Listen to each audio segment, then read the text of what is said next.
Hey guys, how you doing? This is Mango Etc. and I'm here today to talk to you about Shibutai Chapter 2. So the chapter starts off when we find out about the rookie tournament which is taking place soon, and we find out that this is for the first year rookies of all the different divisions of the the Special Fire Brigade units, and we find out that the 8th Brigade is sending Shinra and a new recruit who joins later on in this chapter. We find out that Shinra is more excited about going because he finds out that there's going to be commanders of all the different divisions, and in particular he wants to meet someone from Division 1 because they're the ones that saved him from the incident with his mother and his brother and this other person that was there, and he just wants to ask them questions. That's why he's looking forward to the tournament, not really the tournament side of things, just being able to find someone from Division 1 so he can ask them some questions and hopefully get some answers. The chapter then goes on and we meet this new recruits, and we find out that how this new recruit, whose name is Arthur, a nice simple English name that I can remember with no problems, Arthur, previously knew Shinra from the training school academy, and they have basically got a rivalry going on. They've got a rivalry going on. I just feel like I'm saying it wrong. They've got a rivalry going on, and they just like each other. They've been arguing from the get go. The arguments started off when Shinra just announced he wanted to be a hero, and then Arthur said he wants to be a knight, and then Shinra was like, a knight is a category of hero, and it just really started off from there. And they have their problems. They've got their differences. Shinra is jealous that Arthur is more popular than he is, and you just see different things throughout the chapter. You see how Shinra is like, I've got more resolve than him, and then Arthur's like, well, I don't need resolve because I've got whatever, he's got this instead. But we see that there's definitely a rivalry going on, which is nice to see. A little bit of humor that was brought to the chapter. As the chapter goes on, we see Hinawa, I think that's his name, the company commander.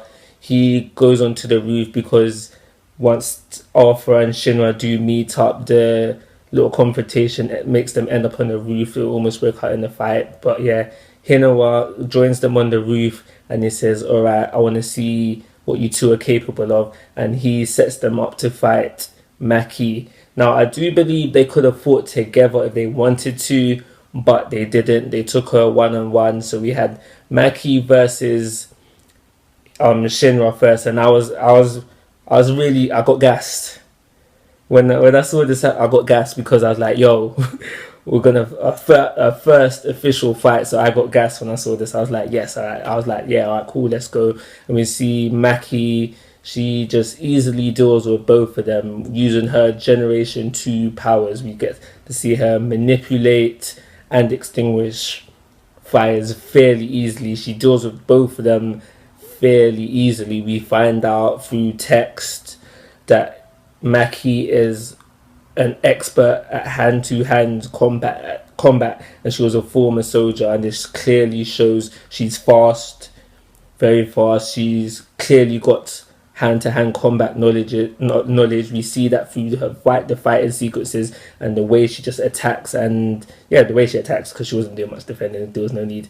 But yeah, the way she attacks, we can clearly see that there's some sort of hand-to-hand combat knowledge. I was fairly believe that when she does hit Shinra said it felt like he got hit by a flash of light. But I'm not gonna get gassed and immediately say, oh my gosh, Maki can move at the speed of light. No. I'm just going to say that for now, what we have seen is that she can move fast. There's nothing to say that she can move at the speed of light. But yeah, we see her easily deal with Shinra, and then she moves on to Arthur. Now, Arthur uses a sword to fight, and what he does is to my understanding, he combusts from his hand and then manipulates the fire into a blade. Now, this blade, in short, is too hot for Maki to extinguish. the chapter does go on to say that how it's in a plasma state, and yeah, that leads on to what I just said about how it being too hot for it to extinguish. But it doesn't matter for Maki. She was still easily able to deal with Arthur. She doesn't, because you can't extinguish Arthur's fire. She manipulates it, and she's just easily able. Well, she manipulates it later, but she's still easily able to deal with Arthur with hand-to-hand combat. And when we get to see her manipulate the fires, both of their fires later on, she's able to create a big fireball, which she didn't even bring down. She just said, "Yo, guys, do you want to continue?" And they both got shook, and they're like, "Nah, I don't even want it no more." And then the fight just stopped from there. We do, after the fight, we do get to see Shinra. He's thinking to himself. He's like, yo, he realized, he's come to the conclusion like, yo, I was helpless. Like, I couldn't do nothing. Like, and he just realized that he needs to get stronger if he wants to achieve his dream of becoming a hero. And that's how the chapter ends. Well, the chapter does end actually on a funnier note, where we got that guy, I've forgotten his name, the guy that likes training, and he's like, yo, what's the new guy? Like, he taking his time, like, should have been there by now, he late. And like, yo, he also did something really impressive when I read the chapter back the second time. He was balancing a dumbbell on his forehead. What? I don't care how light or heavy that is, that's still impressive.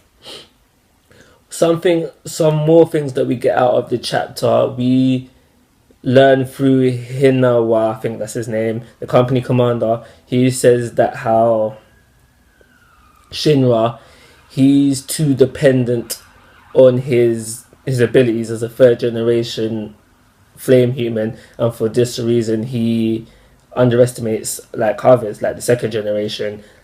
But he also does compliment them and say that he's calm under pressure, and he thinks while he's fighting, which I think was clearly evident during the fight. Another thing that this Hinawa person says, and to my understanding, is like this, that in like not too long ago,